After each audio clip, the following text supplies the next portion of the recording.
낡은 벽지에서는 습한 곰팡이 냄새가 희미하게 풍겨왔고 시계 초침 소리만이 째깍째깍 정적을 갈랐다. 한지아는 작은 주방에서 끓는 물에 라면을 넣으며 멍하니 창밖을 바라보았다. 밤늦은 시간, 도시의 불빛은 화려하게 반짝였지만 그 빛들은 그녀의 삶과는 아무런 상관이 없는 듯 멀게만 느껴졌다. 그녀의 나이 33살. 한때는 꿈 많고 재능 넘치는 음악가 지망생이었지만 지금은 그저 7살 아들 민우를 홀로 키우는 고단한 싱글맘일 뿐이었다. 그녀의 하루는 언제나 고되었다. 새벽에는 주유소 아르바이트로 시작해 낮에는 작은 사무실 건물들을 돌며 청소 일을 했다. 그리고 밤에는 대형마트에서 판매원으로 일하며 겨우 생활비를 벌었다. 잠은 늘 부족했고 몸은 늘 피곤에 절어 있었다. 그녀의 손은 거칠게 트고 갈라져 있었지만 그녀는 불평 한마디 없었다. 오직 아들 민우의 환한 웃음만이 그녀를 버티게 하는 유일한 힘이었다.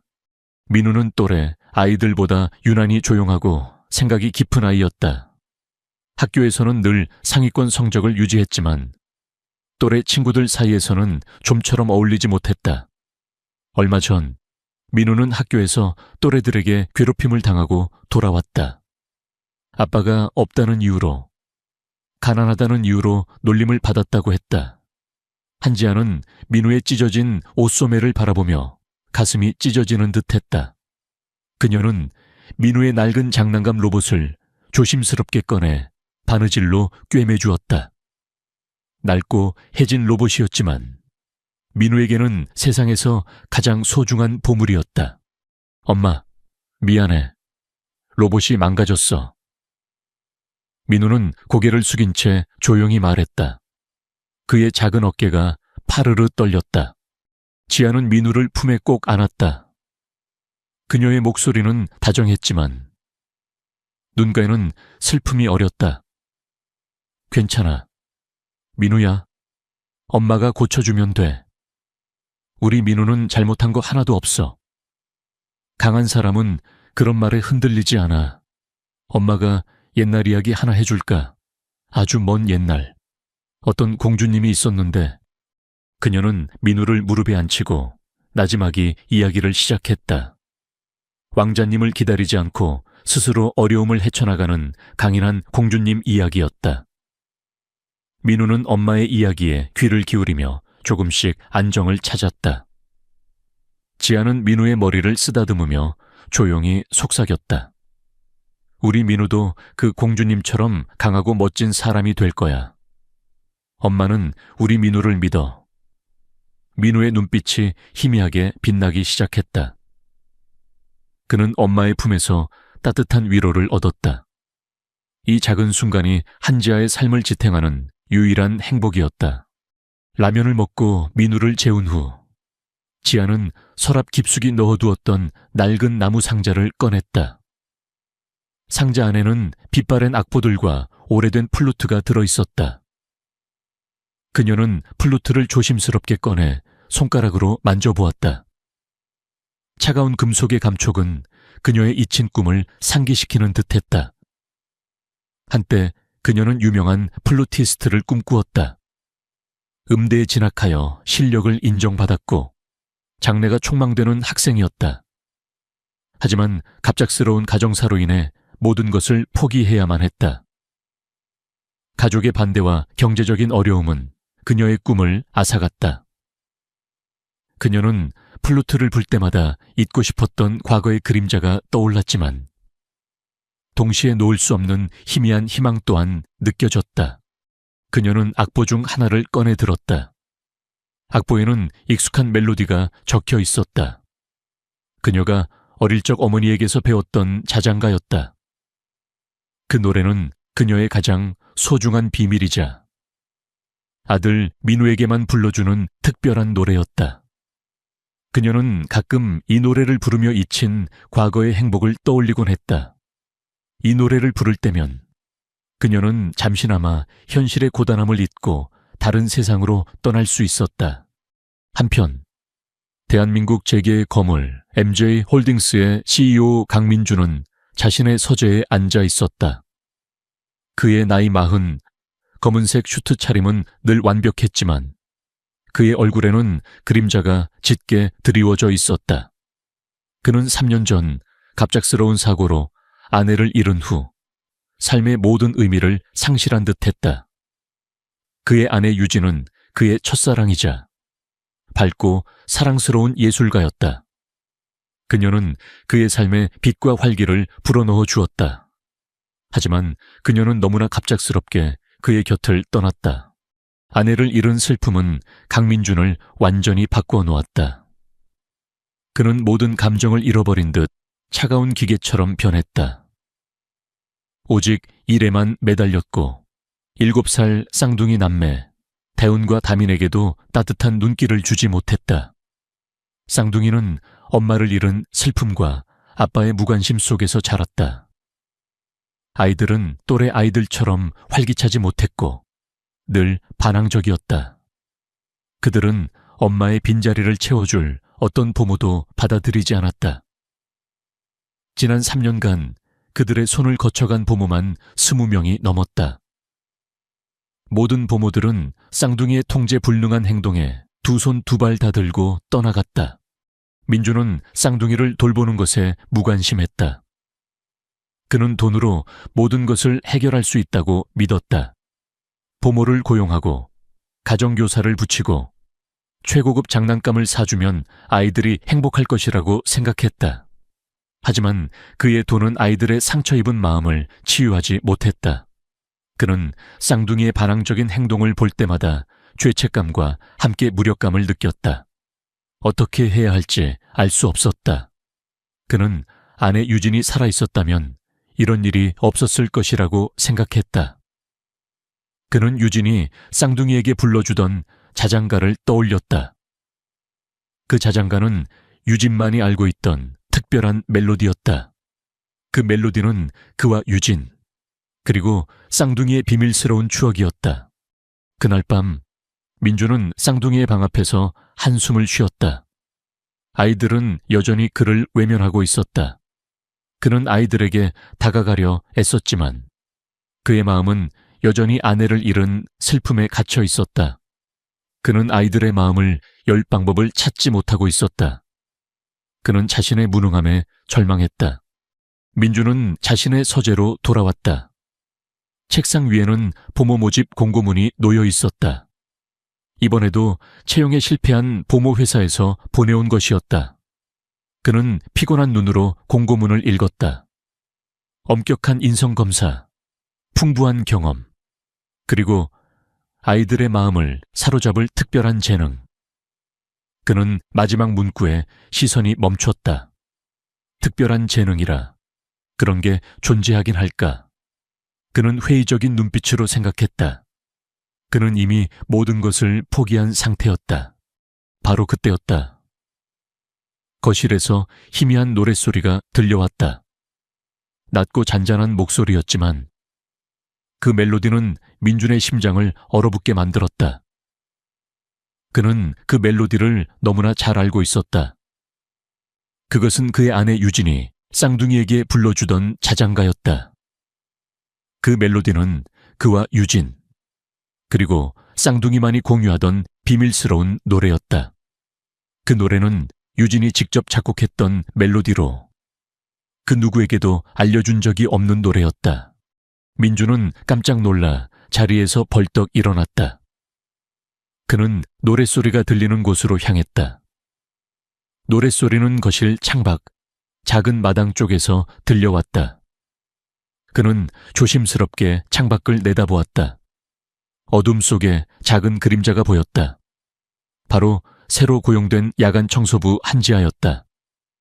그녀는 낡은 작업복 차림으로 마당을 쓸고 있었고 그녀의 입에서는 아내의 자장가가 흘러나오고 있었다.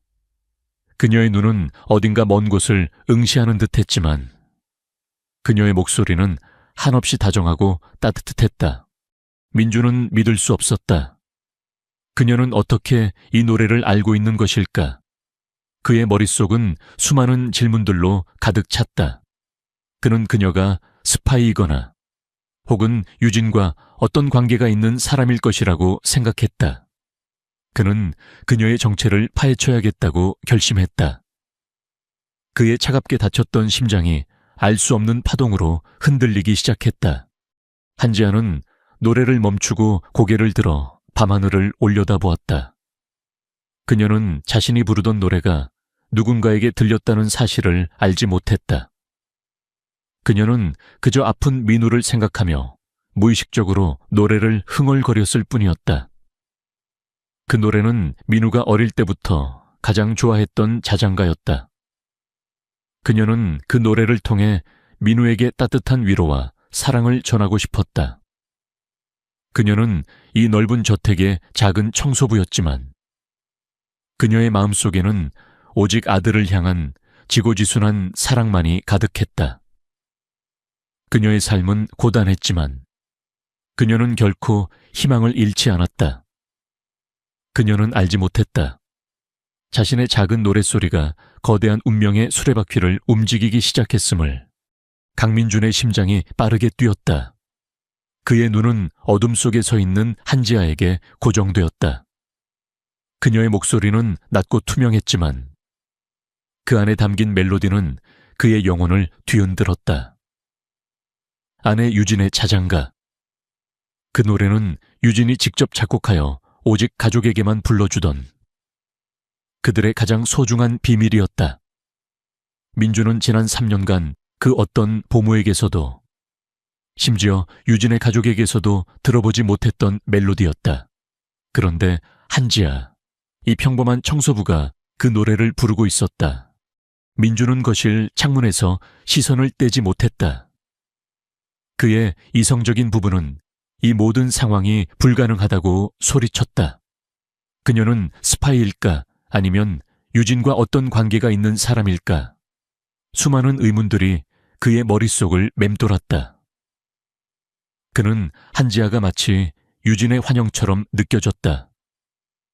그의 차가운 심장이 혼란과 함께 알 수 없는 기대감으로 고동치기 시작했다.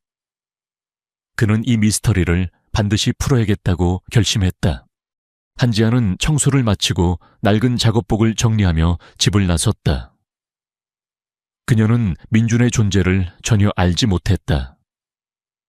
그녀의 마음은 오직 아들 민우에게로 향해 있었다. 지난 며칠 동안 민우의 기침이 잦아졌고 밤마다 열이 오르는 횟수가 늘었다. 그녀는 불안했다. 아침에 잠시 잠이 들었다가 낡은 휴대폰 알람 소리에 화들짝 놀라 잠에서 깼다. 민우의 담임 선생님이었다. 한지아 씨, 민우가 오늘 학교에서 갑자기 쓰러졌어요. 열이 너무 심해서 곧바로 구급차를 불렀습니다. 지금 중앙대학교 병원으로 이송 중이에요.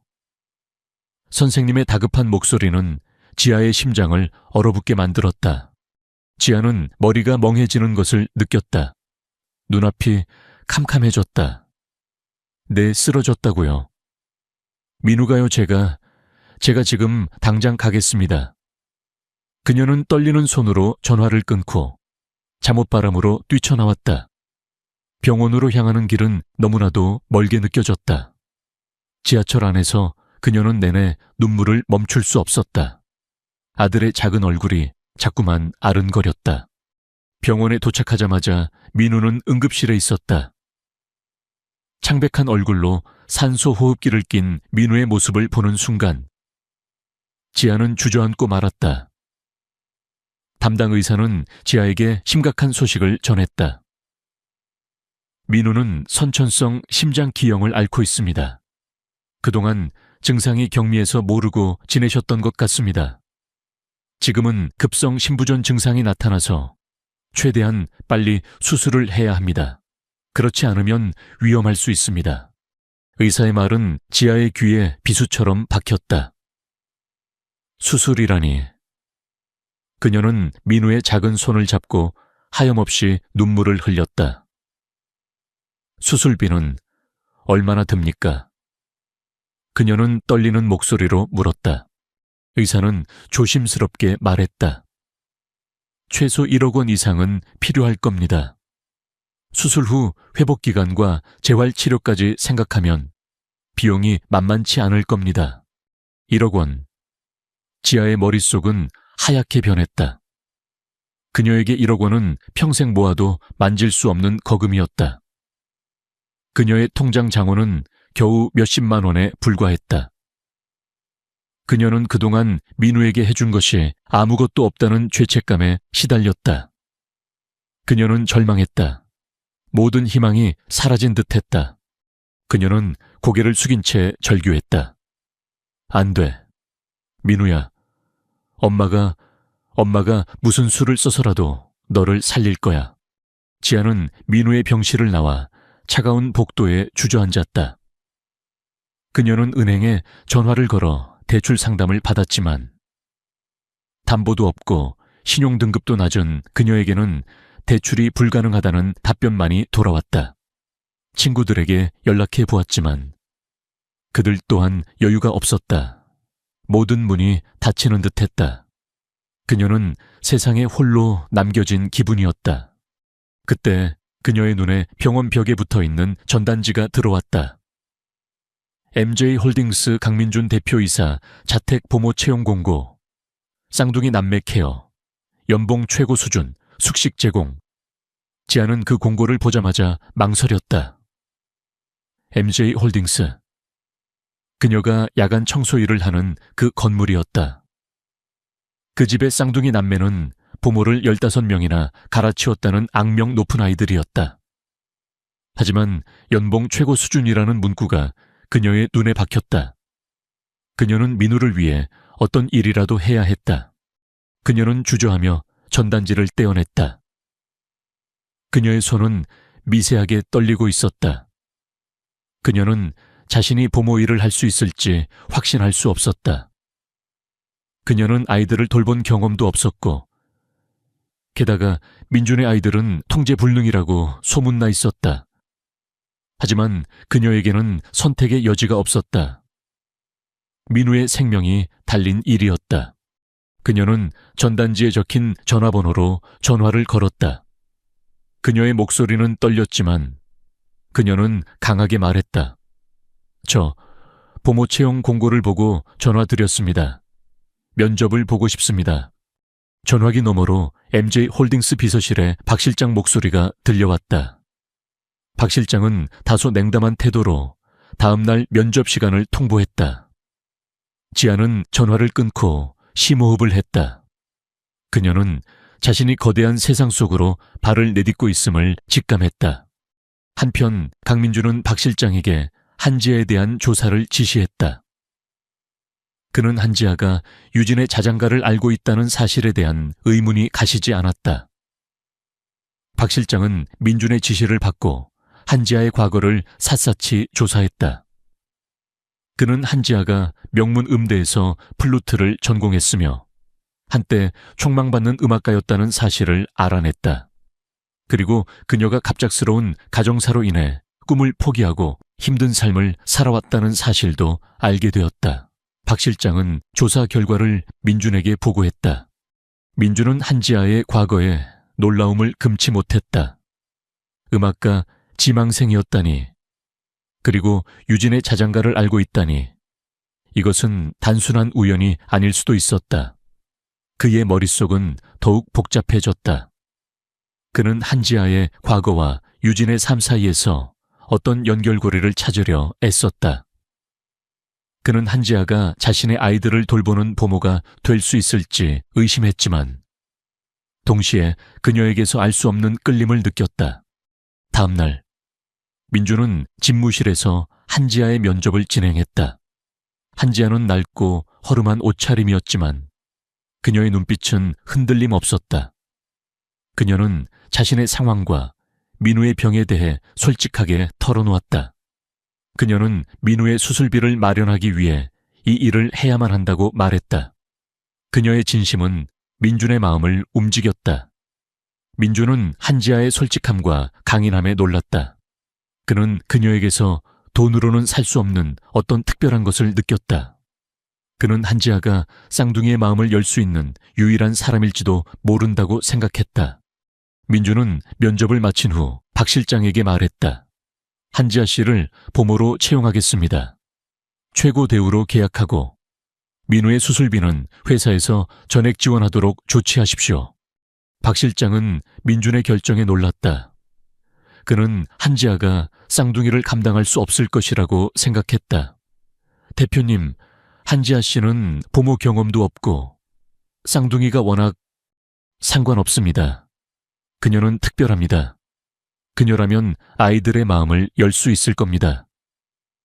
민준의 목소리는 단호했다. 그는 알 수 없는 확신에 차 있었다. 그는 자신의 직감이 틀리지 않을 것이라고 믿었다. 한지아는 민준의 결정을 전해 듣고 눈물을 흘렸다.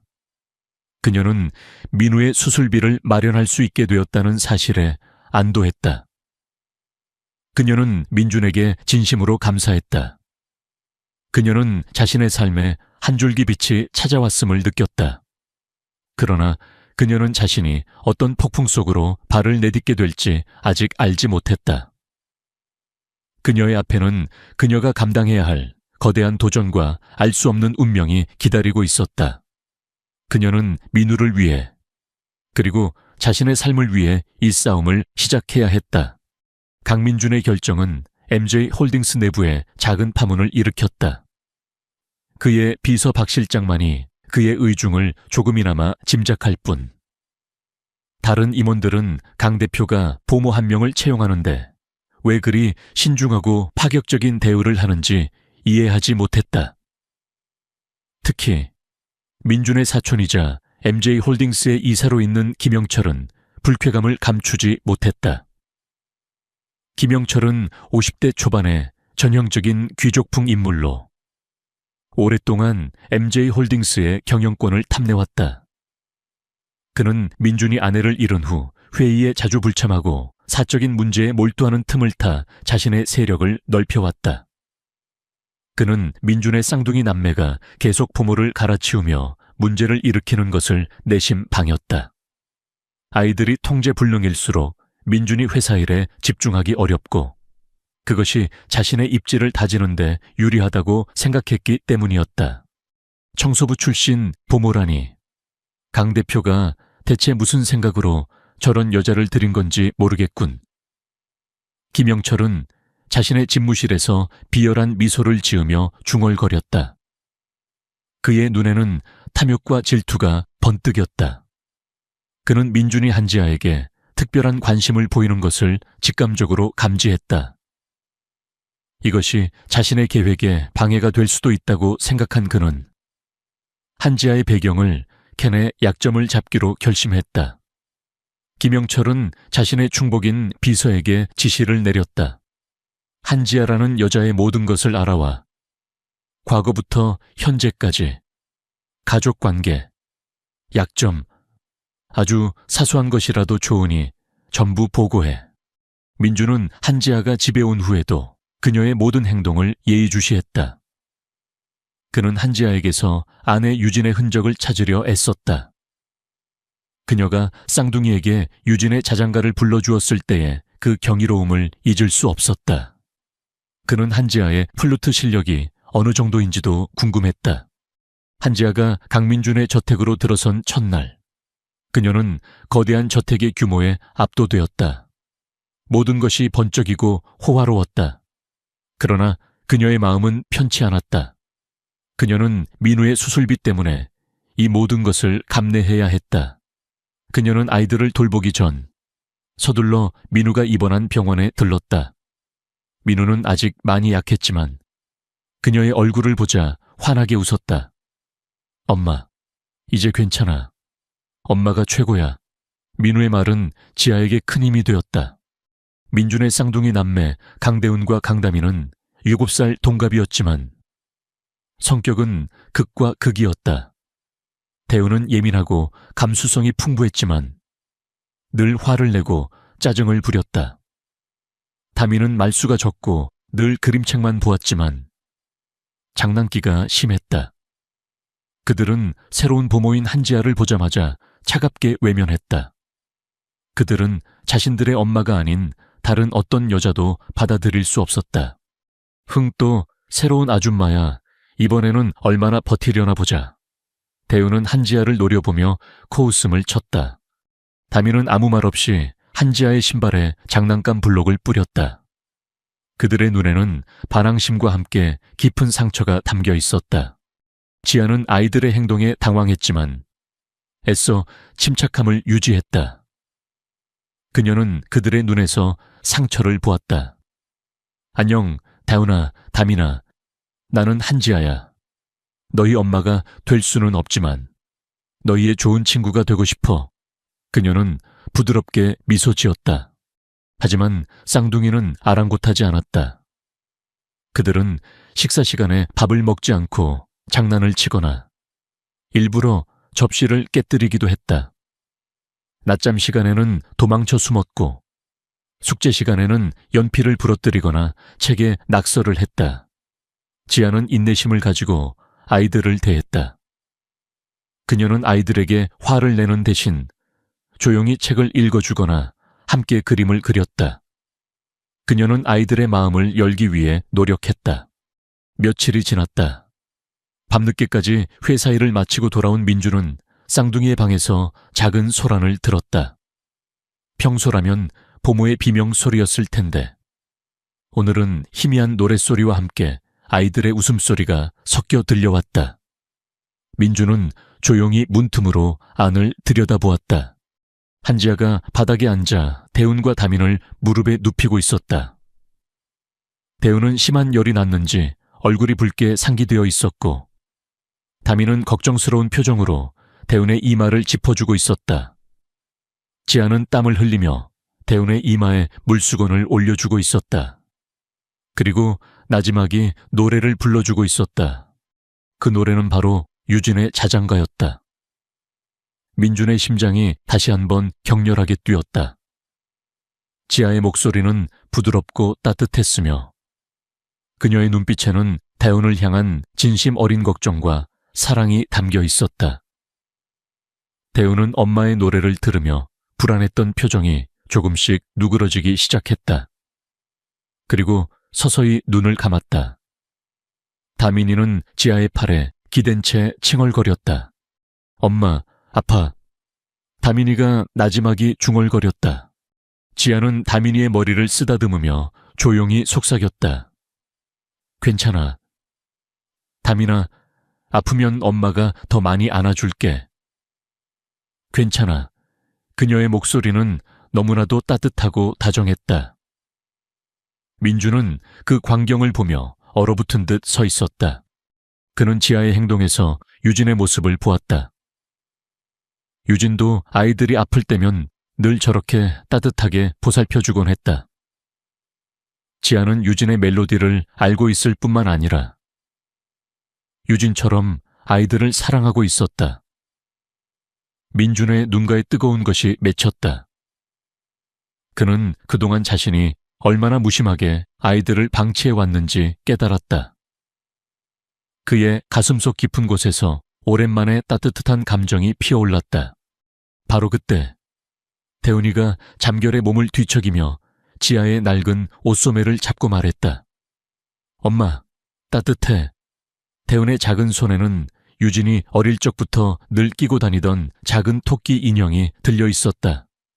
유진이 그 인형을 대운에게 물려주었기 때문에 대운은 늘 그 인형을 끼고 잠이 들곤 했다. 민주는 대운이의 말을 듣고 충격을 받았다. 대운이가 지아를 엄마라고 불렀다. 그리고 유진의 소중한 토끼 인형. 민주는 지아가 유진과 어떤 특별한 관계가 있을 것이라고 확신했다. 그는 더 이상 그녀를 단순한 부모로 볼 수 없었다.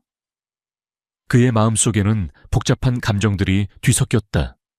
경이로움, 그리움, 그리고 알 수 없는 희망. 민주는 조용히 쌍둥이 방 문을 닫았다. 그는 자신의 서재로 돌아와 박 실장에게 전화를 걸었다. 그의 목소리는 평소보다 훨씬 단호했다.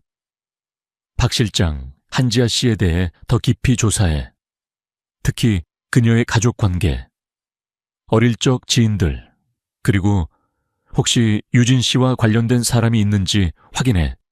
박 실장은 민준의 지시에 의아했지만 곧바로 실행에 옮겼다. 그는 사설 탐정까지 고용하여 한지아의 과거를 샅샅이 뒤졌다. 한편 김영철은 자신의 비서로부터 한지아의 과거 조사 결과를 보고받았다. 이사님, 한지아는 명문 음대 플루트 전공생이었고 한때 촉망받는 유망주였습니다. 하지만 갑작스러운 가정사로 인해 꿈을 포기했다고 합니다. 그리고 비서는 잠시 망설였다. 그녀에게는 여동생이 한 명 있었다고 합니다. 이름은 윤유진. 김영철의 눈이 번쩍 뜨였다. 윤유진. 그 이름은 강민준의 죽은 아내의 이름이었다. 그는 자신의 비서가 실수를 저지른 것이라고 생각했다. 뭐라고 윤유진 강 대표의 죽은 아내와 동명이인이라는 건가? 제대로 확인한 건가? 네, 이사님. 신분증상의 이름은 윤유진이 맞습니다. 하지만 가족관계는 워낙 오래전에 단절되어서 정확한 관계는 확인이 어렵습니다. 비서는 조심스럽게 대답했다. 김영철의 얼굴에 소름 돋는 미소가 떠올랐다. 그는 민준의 아내 유진이 외동딸이라는 것을 알고 있었다. 하지만 만약 한지아가 유진의 친언니라면 이것은 민준에게 치명적인 약점이 될 수 있었다. 그는 민준의 과거, 즉 유진의 결혼 과정에 숨겨진 비밀을 알고 있었다. 강민준의 부모는 유진의 집안이 평범하다는 이유로 결혼을 반대했었다. 만약 유진에게 가난한 언니가 있었다는 사실이 밝혀진다면 강민준의 완벽한 이미지는 크게 손상될 것이었다. 하하하, 드디어 올 것이 왔군. 김영철은 만족스러운 듯 웃었다. 그는 이 정보를 이용해 민준을 협박하고 한지아를 제거할 계획을 세웠다. 그는 민준이 한지아에게 특별한 관심을 보인 이유가 밝혀지면 민준의 명예는 땅에 떨어지고 MJ홀딩스의 주가는 폭락할 것이라고 확신했다. 그는 자신이 모든 것을 차지할 수 있는 절호의 기회라고 생각했다. 김영철의 눈은 더욱 악랄하게 빛났다. 그의 손에는 이미 거대한 음모의 그림자가 드리워져 있었다. 그는 다음 날 민준에게 은밀하게 접근했다. 강 대표, 보모 한지아 씨가 참 대단하더군요. 아이들의 마음을 그렇게 빨리 얻다니. 그런데 제가 듣기로는 한지아 씨에게 죽은 강 대표 부인과 이름이 같은 여동생이 있었다는 소문이 돌던데요. 혹시 그녀가 강 대표의 부인과 어떤 관계라도 있는 겁니까? 김영철은 빙긋이 웃으며 민준의 표정을 살폈다. 그의 말에는 비꼬는 듯한 뉘앙스가 담겨 있었다. 민준은 김영철의 말에 흠칫 놀랐다. 그는 김영철이 이미 이 사실을 알고 있었다는 것에 충격을 받았다. 그의 얼굴은 차갑게 굳어졌다. 김영철이 이 정보를 어떻게 이용할지 예측할 수 없었다. 그는 자신의 가족사와 민서의 과거가 세상에 드러나는 것을 원치 않았다. 특히 민서의 삶이 이 일로 인해 더 힘들어지는 것을 막고 싶었다. 민준의 눈빛은 경고하듯 김영철을 향했다. 그들 사이에는 보이지 않는 긴장감이 흘렀다. 김영철의 비열한 웃음과 노골적인 언사는 강민준의 심장을 서늘하게 만들었다. 그는 김영철이 한지아의 과거를 이미 파악하고 있음을 직감했다. 유진의 여동생이라는 사실이 세상에 알려진다면 자신뿐만 아니라 이제 막 민우의 수술비를 마련하고 새로운 삶을 시작하려던 한지아에게도 치명적인 타격이 될 것이 분명했다. 민준의 얼굴은 차갑게 굳어졌고 그의 눈빛은 김영철을 향해 날카로운 경고를 보냈다. 김 이사, 불필요한 소문은 회사에 해가 될 뿐입니다. 민준의 목소리는 낮게 깔렸지만 그 안에는 강한 경고가 담겨 있었다. 한지아 씨는 그저 아이들을 위한 보모일 뿐입니다. 더 이상 그녀에 대해 언급하지 마십시오. 김영철은 민준의 반응에 만족한 듯 더욱 크게 웃었다. 하하하, 겨우 보모 한 명 때문에 이렇게 예민하게 구는 걸 보니 제 말이 맞았나 보군요. 강 대표님의 약점은 늘 이런 사적인 문제였죠. 명심하십시오. 강 대표님, MJ홀딩스의 미래는 개인적인 감정으로 좌우될 수 없습니다. 그는 의미심장한 미소를 남기고 민준의 집무실을 떠났다. 민준은 김영철의 뒷모습을 보며 깊은 한숨을 내쉬었다. 그는 김영철이 이 정보를 어떻게 이용할지 예측할 수 없었지만 분명 자신을 끌어내리기 위한 수단으로 사용할 것이라는 사실은 명백했다. 그는 한지아와 쌍둥이 그리고 민우를 지키기 위해 모든 것을 걸어야 할 때가 왔음을 직감했다. 한편 김영철은 자신이 알아낸 정보를 강산그룹 내부에 은밀히 퍼뜨리기 시작했다. 강민준 대표이사가 청소부 출신 보모와 부적절한 관계를 맺고 있으며 그 보모가 죽은 부인의 친언니라는 사실을 숨기고 있다는 악의적인 소문이 삽시간에 퍼져나갔다. 그는 이 소문을 이용해 민준의 명예를 실추시키고 MJ홀딩스의 주가를 폭락시켜 자신이 회사를 장악할 기회를 만들려 했다. 이 소문은 민서에게도 흘러들어갔다. 민서는 자신이 현우에게 짐이 되는 것 같아 미안했고 지훈에게도 미안했다. 그녀는 다시 모든 것을 포기하고 도망치고 싶었다. 하지만 그녀는 현우의 진심을 믿었다. 그리고 그녀는 더 이상 혼자가 아니었다. 그녀에게는 현우와 서준, 그리고 아픈 지훈이가 있었다. 그녀는 그들을 위해 싸워야 했다. 그녀는 더 이상 도망치지 않기로 결심했다. 그녀는 자신의 명예를 되찾고 자신과 자신의 가족을 지키기 위해 싸울 준비를 마쳤다. 그녀의 앞에는 더 큰 시련이 기다리고 있었다. 김영철은 민준의 위기를 더욱 부채질하기 위해 MJ홀딩스의 핵심 프로젝트인 퓨처 시티건설 프로젝트리에 기밀을 빼돌릴 계획을 세웠다.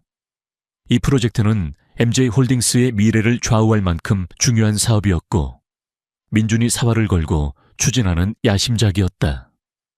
김영철은 이 프로젝트의 기밀 자료를 언론에 유출함으로써 민준의 리더십에 치명타를 입히고 회사를 혼란에 빠뜨릴 생각이었다. 그리고 그 모든 책임을 한지아에게 뒤집어 씌울 계획이었다. 그는 한지아가 민준에게 접근하기 위해 의도적으로 기밀 자료를 훔쳤다고 주장하며 그녀를 스파이이자 내부자로 몰아갈 작정이었다.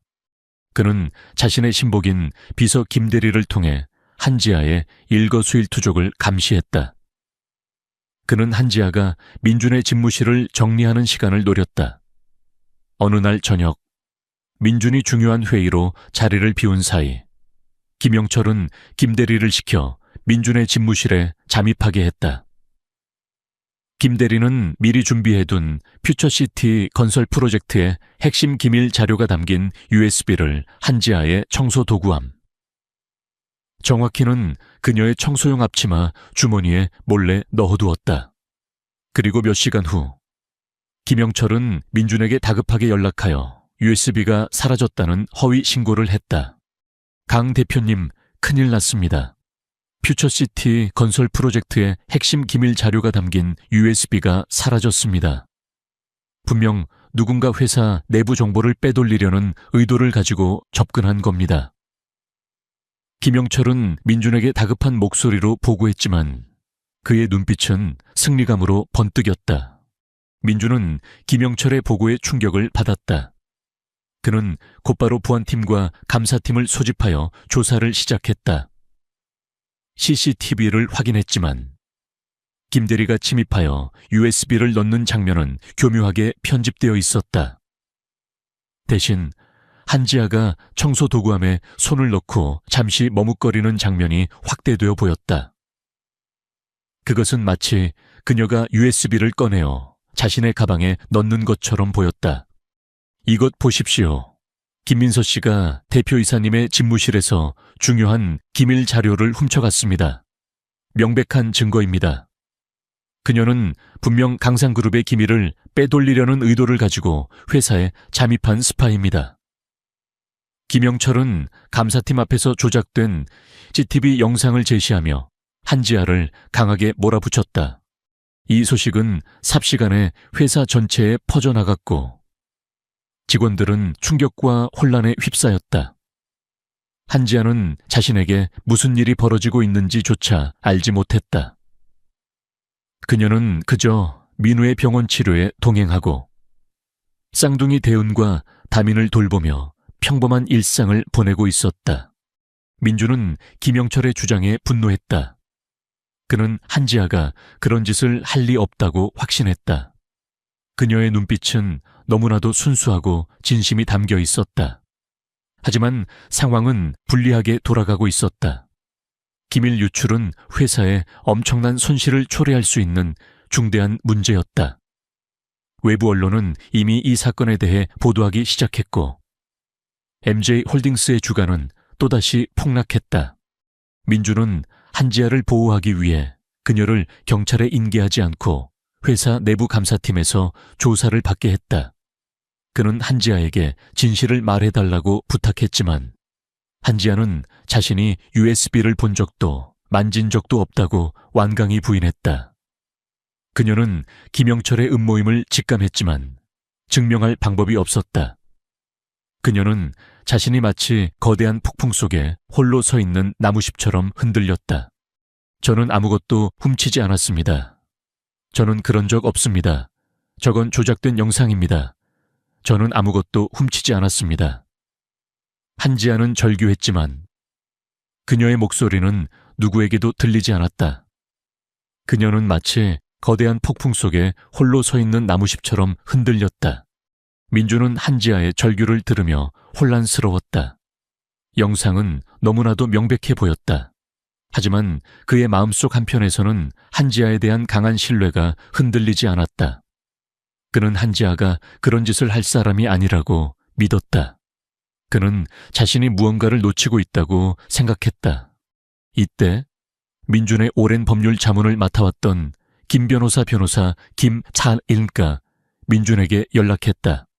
그는 뉴스를 통해 이 사건을 접했고 민준에게 도움을 주고자 나섰다. 대표님, 한지아 씨 사건은 뭔가 석연치 않은 점이 많습니다. 제가 돕겠습니다. 저에게 이 사건을 맡겨주십시오. 김 변호사는 냉철한 판단력과 뛰어난 분석력을 가진 베테랑 변호사였다. 민주는 김 변호사의 제안을 받아들였다. 그는 한지아의 결백을 증명하고 김영철의 음모를 파헤치기 위해 김 변호사에게 모든 것을 맡겼다. 김 변호사는 즉시 사건을 분석하고 CCTV 영상의 조작 여부를 확인하기 위해 디지털 포렌식 전문가를 고용했다. 디지털 포렌식 전문가는 철저한 조사를 통해 CCTV 영상이 교묘하게 조작되었음을 밝혀냈다. 특정 시간대의 영상이 삭제되었고 한지아가 USB를 가져가는 것처럼 보이도록 편집되었다는 것을 증명했다. 또한 김 변호사는 USB가 한지아의 소지품에서 발견되지 않았다는 점, 그리고 한지아가 그 시각에 민우의 병원 진료 기록을 확인하고 있었다는 확실한 알리바이를 제시하며 한지아의 결백을 주장했다. 아예 CCTV 영상은 명백한 조작입니다.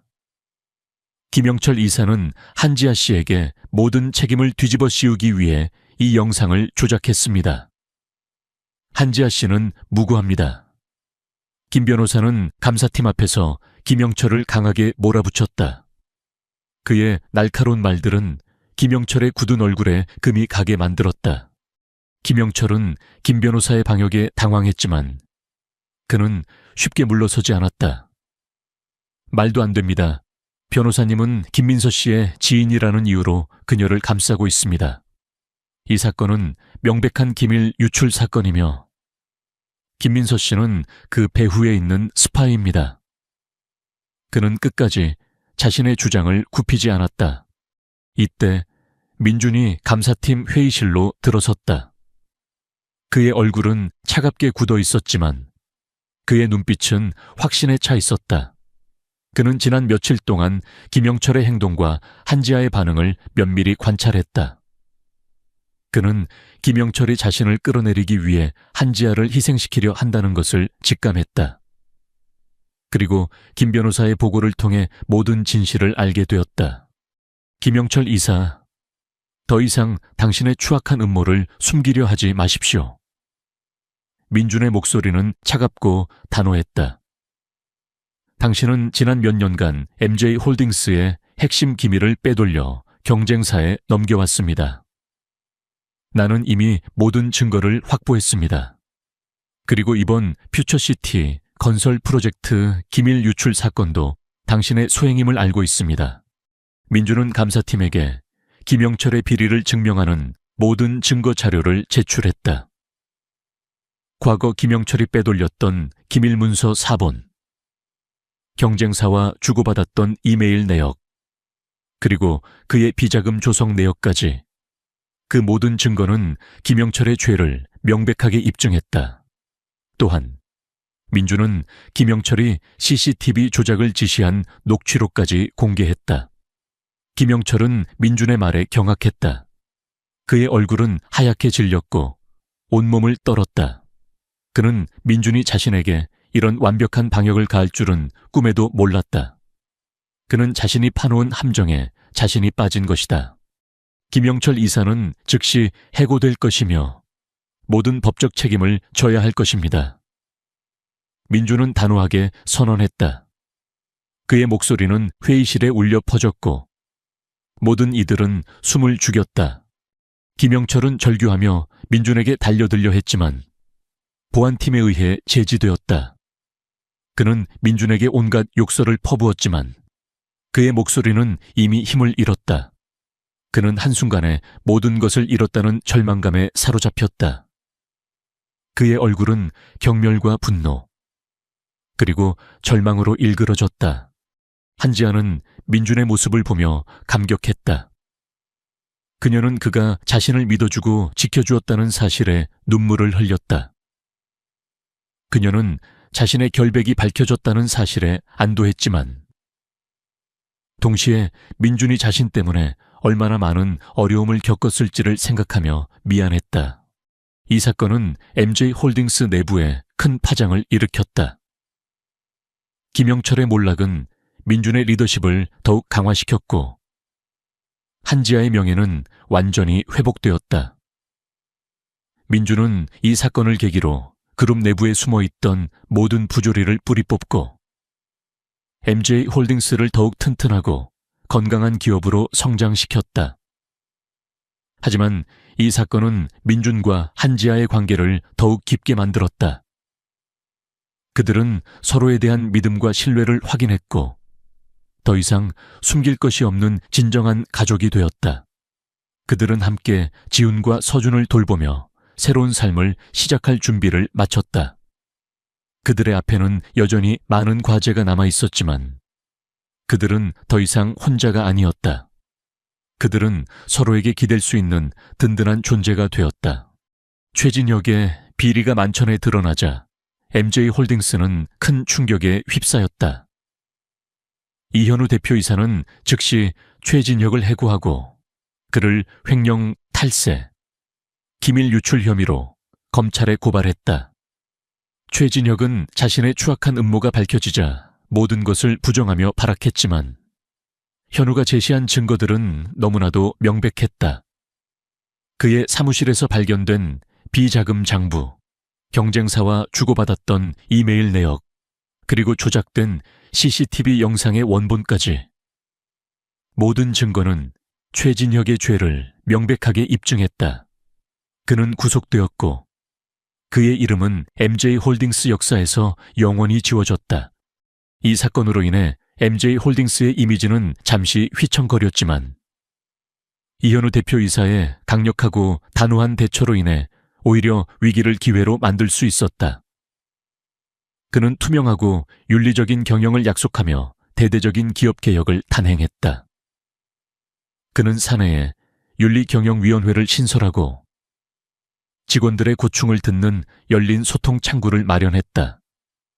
그의 리더십은 더욱 확고해졌고 직원들은 현우에게 깊은 신뢰를 보내기 시작했다. 김민서의 명예는 완전히 회복되었다. 그녀는 더 이상 스파이나 내부자로 불리지 않았다. 오히려 그녀는 이현우 대표이사의 숨겨진 가족이자 최진혁의 음모에 맞서 진실을 밝히는데 결정적인 역할을 한 용감한 여성으로 평가받았다. 언론은 그녀의 드라마틱한 인생 역전을 앞다투어 보도했고, 대중은 그녀에게 뜨거운 관심과 응원을 보냈다. 하지만 민서는 이런 관심에 부담을 느꼈다. 그녀는 그저 조용히 지훈과 서준을 돌보며 평범한 삶을 살고 싶었다. 현우는 그런 민서의 마음을 이해하고 그녀가 외부의 시선에 흔들리지 않도록 최선을 다해 보호했다. 그는 민서에게 MJ홀딩스 내에서 새로운 직책을 제안했다. 더 이상 청소부가 아닌 자신의 아들 서준의 전담 부모이자 MJ홀딩스의 사회공헌재단에서 일해달라는 제안이었다. 민서 씨, 당신은 서준이를 누구보다 잘 이해하고 보살펴 줄 수 있습니다. 그리고 당신의 따뜻한 마음은 우리 MJ홀딩스의 사회공헌재단에 큰 도움이 될 것입니다. 제가 당신의 능력을 믿습니다. 현우의 목소리는 진심이었다. 민서는 현우의 제안에 감사했지만 망설였다. 대표님, 저는 그런 큰일을 할 능력이 없습니다. 저는 그저 평범한 주부일 뿐입니다. 그녀는 자신감이 부족했다. 평범함이 당신의 강점입니다. 민서 씨, 당신은 진정성으로 사람들의 마음을 움직일 수 있습니다. 그리고 당신은 이미 서준이의 마음을 움직였습니다. 그것만으로도 충분합니다.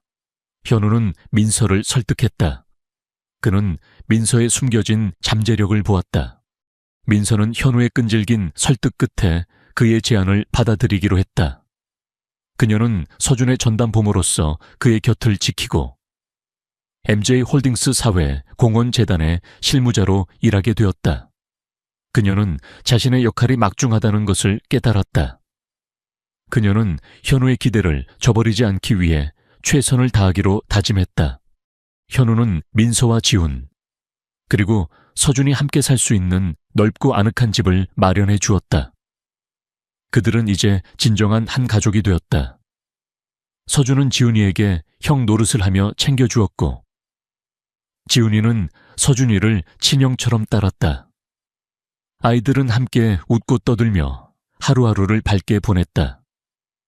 민서는 아이들의 웃음소리를 들을 때마다 가슴 한편이 따뜻해지는 것을 느꼈다. 현우는 매일 밤 퇴근 후 아이들과 함께 시간을 보냈다. 그는 서준에게 그림책을 읽어주었고 지훈이에게는 블록 쌓는 방법을 가르쳐 주었다. 그는 아이들과 함께 노래를 부르고 게임을 하며 잃어버렸던 웃음을 되찾았다. 그는 서준에게 처음으로 아빠다운 모습을 보여주었다. 서준은 그런 아빠에게 조금씩 마음을 열기 시작했다. 특히 민서가 세아의 자장가를 불러줄 때마다 서준의 눈빛은 더욱 깊어졌다. 그 노래는 세아가 남긴 유일한 유산이자 현우와 민서 그리고 서준을 연결하는 끈이 되었다. 현우는 민서가 노래를 부를 때마다 세아의 숨결을 느끼는 듯했다. 그는 민서에게서 세아의 따뜻함과 강인함을 동시에 발견했다. 어느 날 저녁, 현우는 민서에게 세아의 마지막 편지를 보여주었다. 세아는 교통사고를 당하기 며칠 전 현우에게 마지막 편지를 남겼다. 그 편지에는 현우에 대한 사랑과 서준이에 대한 애틋한 마음이 담겨 있었다. 그리고 민서에 대한 이야기도 짧게 언급되어 있었다. 여보, 제가 만약 이 세상에 없더라도 서준이를 잘 부탁해요. 그리고 혹시라도 민서 언니를 만나게 되면 제가 언니를 얼마나 사랑했는지 꼭 전해주세요. 언니에게 미안하고 고맙다고 전해주십시오. 언니는 저에게 세상의 전부였습니다. 민서는 세아의 마지막 편지를 읽고 하염없이 눈물을 흘렸다. 그녀는 세아가 자신을 그렇게까지 생각하고 있었다는 사실에 감격했다. 그녀는 세아에게 미안하고 동시에 고마웠다. 그녀는 이제 더 이상 죄책감에 시달리지 않아도 되었다. 세아는 그녀를 용서했고 그녀는 세아의 마지막 소원을 들어주고 있었다. 현우는 민서의 손을 잡았다.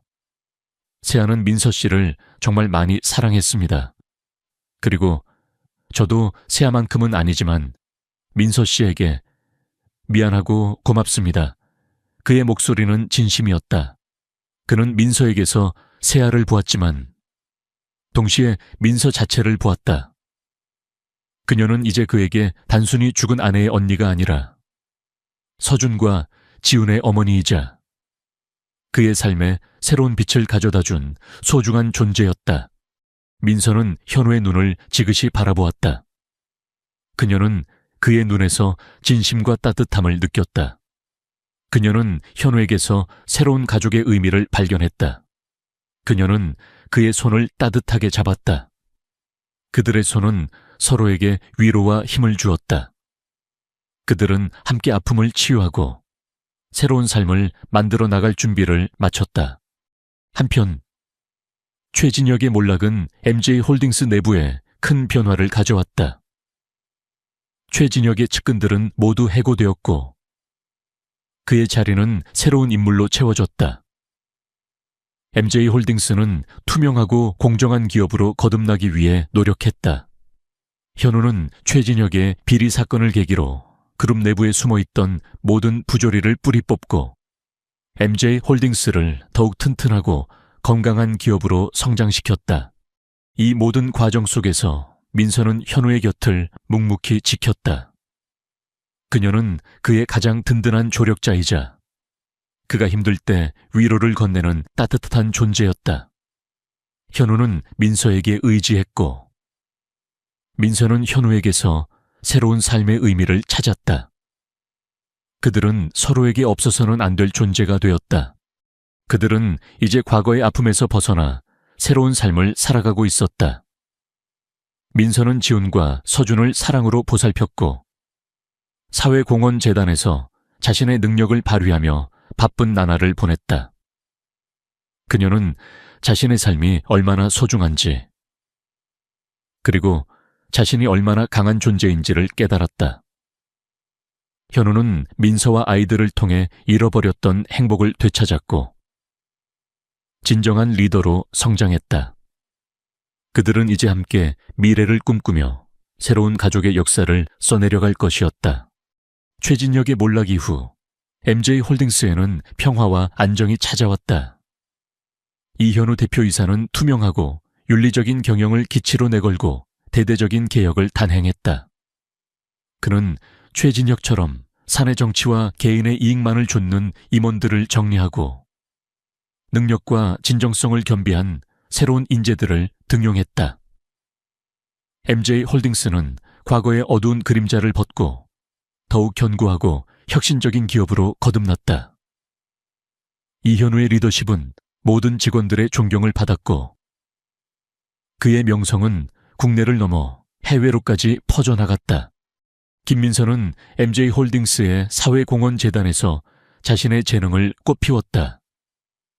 그녀는 더 이상 낡은 밀대를 들고 복도를 청소하는 청소부가 아니었다. 그녀는 재단의 실무 책임자로서 소외된 이웃들을 돕고 문화예술을 지원하는 다양한 프로젝트를 기획하고 실행했다. 그녀의 따뜻한 마음과 진정성은 재단의 활동에 활력을 불어넣었고 많은 사람들에게 희망을 선사했다. 그녀는 특히 자신처럼 꿈을 포기해야만 했던 젊은 예술가들을 발굴하고 지원하는 일에 열정을 쏟았다. 그녀는 그들에게 자신이 겪었던 아픔을 이야기해 주었고 그들에게 다시 일어설 용기를 주었다. 민서의 가장 큰 기쁨은 지훈과 서준이 나날이 밝아지고 건강해지는 모습을 보는 것이었다. 지훈이는 현우의 전폭적인 지원 덕분에 최고의 의료진으로부터 치료를 받을 수 있었고 그의 건강은 빠르게 호전되었다. 서준이는 민서와 지훈의 존재로 인해 잃어버렸던 웃음을 되찾았다. 그는 매일 아침 민서에게 달려와 안겼고 지훈이와 함께 장난을 치며 활기찬 하루를 보냈다. 두 아이는 서로에게 둘도 없는 형제가 되어주었고 그들의 웃음소리는 집안을 가득 채웠다. 이현우는 매일 저녁 칼퇴근을 하며 아이들과 함께 시간을 보냈다. 그는 더 이상 차갑고 무감각한 CEO가 아니었다. 그는 아이들에게 그림책을 읽어주고 함께 블록을 쌓고 때로는 어설프게나마 동요를 불러주며 서준이에게는 따뜻한 아빠가, 지훈이에게는 든든한 삼촌이 되어주었다. 그는 아이들의 눈을 마주보며 진심으로 소통했고 그들의 작은 변화에도 기뻐했다. 그의 얼굴에는 오랜만에 진정한 미소가 피어났다. 민서와 현우의 관계는 더욱 깊어졌다. 그들은 서로에게 아픔을 치유해주는 존재이자 미래를 함께 만들어가는 든든한 동반자가 되었다. 현우는 민서에게서 죽은 아내 세아의 흔적을 발견했지만 동시에 민서 자체의 매력에 빠져들었다. 그녀의 강인함, 따뜻함, 그리고 어떤 상황에서도 희망을 잃지 않는 긍정적인 태도는 현우의 얼어붙었던 심장을 녹였다. 민서 또한 현우에게서 단순히 자신을 구원해준 은인이 아닌 자신을 진심으로 이해하고 사랑해주는 남자를 발견했다. 그들은 서로에게 의지하며 새로운 사랑의 감정을 키워나갔다. 어느 날 저녁, 현우는 아이들을 재우고 거실에 앉아있는 민서에게 다가갔다. 그는 민서의 손을 잡고 조심스럽게 말했다. 민서 씨, 아니, 민서 씨, 당신은 나에게 그리고 서준이에게 정말 많은 것을 주었습니다. 당신 덕분에 서준이가 웃음을 되찾았고 저 또한 잃어버렸던 삶의 의미를 찾았습니다. 당신은 저에게 새아만큼이나 소중한 사람입니다. 민서의 심장이 빠르게 뛰었다. 그녀는 현우의 진심을 느꼈다. 그녀는 고개를 숙였다. 대표님, 저도 대표님께 감사합니다. 대표님 덕분에 지훈이가 건강을 찾았고 저도 새로운 삶을 살 수 있게 되었습니다. 현우는 민서의 손을 더욱 따뜻하게 잡았다. 민서 씨, 저는 당신과 평생을 함께하고 싶습니다. 서준이와 지훈이와 함께 진정한 가족이 되고 싶습니다. 저와 결혼해 주겠습니까? 민서는 현우의 청혼에 깜짝 놀랐다. 그녀는 현우의 마음을 알고 있었지만 이렇게 직접적으로 청혼할 것이라고는 생각지 못했다. 그녀의 눈에서 눈물이 흘러내렸다. 그것은 기쁨의 눈물이었다. 그녀는 오랫동안 꿈꿔왔던 따뜻한 가정을 마침내 이룰 수 있게 되었다는 사실에 감격했다. 대표님, 저 같은 사람이 대표님의 아내가 될 수 있을까요? 저는 너무나도 부족합니다. 민서는 조심스럽게 물었다. 그녀는 자신의 과거와 현우의 배경 차이에 대해 망설였다. 당신은 부족하지 않습니다. 민서 씨, 오히려 당신은 나에게 없는 모든 것을 가지고 있습니다. 당신의 따뜻한 마음, 강인함, 그리고 사랑. 그것이야말로 진정한 가치입니다. 저에게는 돈과 명예보다 당신이 더 소중합니다. 저의 아내가 되어 주십시오. 현우는 진심으로 민서에게 다시 한번 청혼했다. 그의 눈빛은 간절했다. 민서는 현우의 진심에 감동했다. 그녀는 망설임 없이 고개를 끄덕였다. 네, 대표님, 저 기꺼이 대표님의 아내가 되겠습니다. 서준이와 지훈이와 함께 행복한 가족을 만들겠습니다. 현우는 민서를 품에 안았다. 그들은 서로의 천을 느끼며 따뜻한 포옹을 나누었다. 그들의 사랑은 과거의 아픔을 치유하고 새로운 미래를 향해 나아가는 빛이 되었다. 그들의 결혼 소식은 세상에 큰 화제를 불러일으켰다. MJ홀딩스 이현우 대표이사와 전직 청소부 김민서의 결혼은 동화 같은 이야기로 사람들의 입에 오르내렸다. 일부에서는 여전히 민서의 과거를 언급하며 비난의 목소리를 내기도 했지만 대다수의 사람들은 그들의 사랑을 축복했다. 특히 민서가 최진혁의 음모에 맞서 싸워 이기고 이현우와 함께 새로운 가정을 꾸리는 모습은 많은 이들에게 희망과 용기를 주었다. 그들의 결혼식은 소박하지만 따뜻하게 치러졌다. 가족과 친지, 그리고 가까운 친구들만이 참석했다. 서준이는 민서의 손을 잡고 행복하게 웃었고, 지훈이도 현우의 품에 안겨 환하게 미소 지었다. 그들은 이제 진정한 한 가족이 되었다. 그들의 삶은 과거의 그림자를 벗고 새로운 평화를 맞이했다. 그들의 사랑은 모든 역경을 이겨내고 피어난 가장 아름다운 꽃이었다. 현우는 민서의 제안으로 MJ홀딩스의 사회공헌재단을 더욱 확장했다. 그는 재단에 막대한 기금을 기부하고 민서를 재단의 이사장으로 임명했다. 민서는 이사장이 된 후에도 겸손함을 잃지 않고 직접 현장을 찾아다니며 소외된 이웃들을 살폈다. 그녀는 특히 한부모 가정을 위한 지원 사업을 적극적으로 추진했다. 그녀는 자신의 경험을 바탕으로 그들에게 실질적인 도움을 주었고 그들의 마음에 희망을 심어주었다. 그녀의 삶은 이제 완벽하게 변모했다. 그녀는 더 이상 가난과 외로움에 시달리지 않았다. 그녀는 사랑하는 가족과 함께 행복한 삶을 살고 있었고 자신의 재능과 경험을 통해 사회에 긍정적인 영향을 미치고 있었다. 그녀는 강인하고 아름다운 여성으로 거듭났다. 그녀의 이야기는 많은 사람들에게 영감을 주었고 그녀는 희망의 아이콘이 되었다. 그녀의 삶은 이제 끝없는 사랑과 나눔으로 가득 채워질 것이었다.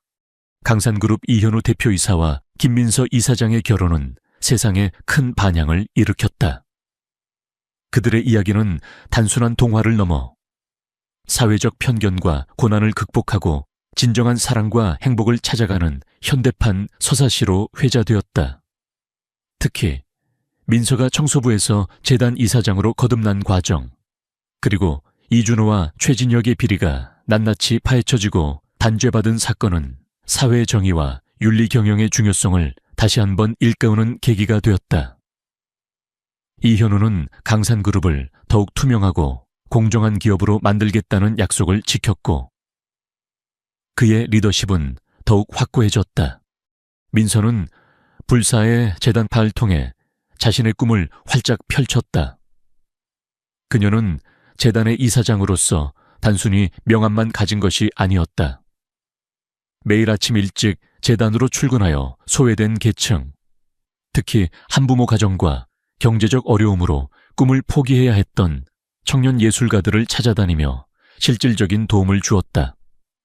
그녀는 직접 그들의 이야기를 듣고 필요한 지원을 연결해주며 그들의 삶에 희망의 불씨를 지폈다.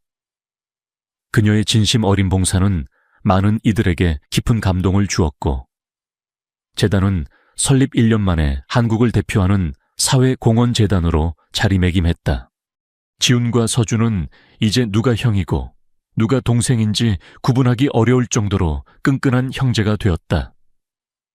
같은 초등학교에 다니며 매일 아침 함께 등교하고 방과 후에는 나란히 학원에 갔다. 지훈의 건강은 완전히 회복되었고 서준은 지훈과 함께 놀고 배우며 잃었던 활기를 되찾았다. 밤마다 민서가 불러주는 자장가는 두 아이 모두에게 가장 소중한 추억이 되었다. 현우는 퇴근 후 아이들과 함께 시간을 보내는 것을 그 무엇보다 소중히 여겼다. 그는 서준에게는 든든한 아빠가, 지훈에게는 친삼촌이자 다정한 보호자가 되어주었다. 그의 얼굴에는 언제나 따뜻한 미소가 떠나지 않았다. 이준호와 최진혁은 자신들의 죄에 대한 대가를 치르고 있었다. 이준호는 횡령, 탈세, 불법 로비 등 중대범죄로 인해 장기 징역형을 선고받았다. 그의 모든 재산은 몰수되었고 한때 대한민국 재계의 거물이었던 그의 이름은 이제 범죄자 명단에만 남아있었다. 감옥에서 그는 자신이 저지른 과오를 뒤늦게 후회했지만 이미 세상은 그를 잊어가고 있었다. 이수진 또한 공범으로 징역형을 선고받고 수감되었다. 그녀의 갤러리는 이미 폐쇄되었고 예술가로서의 명성은 땅에 떨어졌다. 그녀는 모든 것을 잃었다는 절망감 속에서 하루하루를 보내야 했다. 최 이사, 초이 디렉터. 과거 민서를 도왔던 강산그룹의 이사는 자신의 행동에 대해 깊이 반성하고 민지에게 수차례 진심 어린 사과 편지를 보냈다. 민지는 그의 편지를 읽고 그의 진심을 받아들이기로 했다. 출소 후 최 이사는 불세재단에서 자원봉사자로 일하며 자신의 과오를 속죄했다. 그는 민서의 가장 든든한 조력자이자 재단의 숨은 공신이 되었다. 민지는 그에게서 인간적인 변화를 보았고 그를 용서함으로써 자신의 마음속 상처도 치유되는 것을 느꼈다. 민서의 삶은 평화와 행복으로 가득했다. 그녀는 이제 더 이상 과거의 아픔에 갇혀 있지 않았다. 매일 아침 그녀는 거울 앞에서 환하게 웃으며 하루를 시작했다. 그녀는 발레를 다시 시작하며 잃어버렸던 예술적 열정을 되찾았다. 비록 전문 무용수만큼의 기량은 아니었지만 그녀의 춤은 삶의 깊은 고뇌와 희망을 담아 더욱 아름다웠다. 그녀는 재단에서 운영하는 문화센터에서 어린아이들과 여성들에게 발레를 가르치며 그들에게 긍정적인 에너지를 전파했다. 어느 화창한 가을날, 민서는 현우, 그리고 두 아들과 함께 강산그룹이 후원하여 새로 지은 보육원의 개원식에 참석했다. 불사의 보육원이라는 이름이 붙은 그곳은 아이들의 웃음소리로 가득했다. 민서는 개원식 축사를 위해 단상에 올랐다. 그녀의 눈빛은 따뜻하고 강인했다. 저는 이 보육원이 그리고 저희 불세재단이 모든 아이들에게 따뜻한 보금자리이자 희망의 날개가 되기를 바랍니다.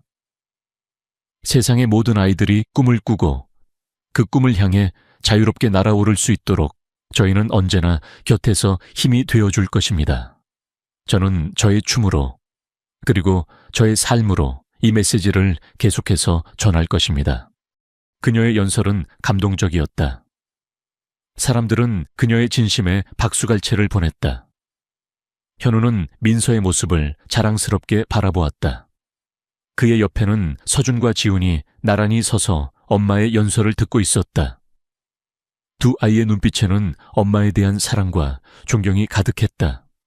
개원식이 끝난 후 민서는 보육원 마당에서 아이들과 함께 춤을 추었다.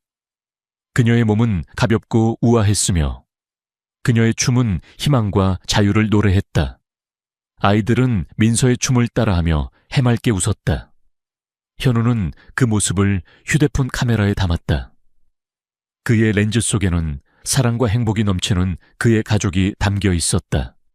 그날 밤 모든 가족이 잠든 후 민서는 거실 창가에 앉아 밤하늘을 올려다보았다. 수많은 별들이 반짝이고 있었다. 그녀는 그 별들 속에서 자신의 지난 삶을 되돌아보았다. 고통과 절망으로 가득했던 과거, 그리고 현우를 만나 새로운 삶을 찾게 된 지금. 그녀는 모든 것에 감사했다. 그녀는 더 이상 혼자가 아니었다. 그녀는 사랑하는 가족과 함께 자신의 꿈을 펼치며 세상을 밝히는 영원한 별이 되었다. 그녀의 춤은 영원히 빛나는 별처럼 세상을 비출 것이었다. 그녀의 삶은 이제 시작이었다. 그녀는 다시 날아오르는 불새처럼 영원히 빛날 것이었다. 이 긴 여정을 함께해 주셔서 진심으로 감사합니다. 김민서의 이야기는 단순히 한 여성의 고통과 복수를 넘어 절망 속에서도 희망을 찾고 스스로의 힘으로 역경을 극복해 나가는 인간 정신의 위대함을 보여주고자 했습니다. 그녀의 노래와 춤은 침묵 속에 갇힌 모든 이들에게 용기를 불어넣는 메시지가 되었습니다.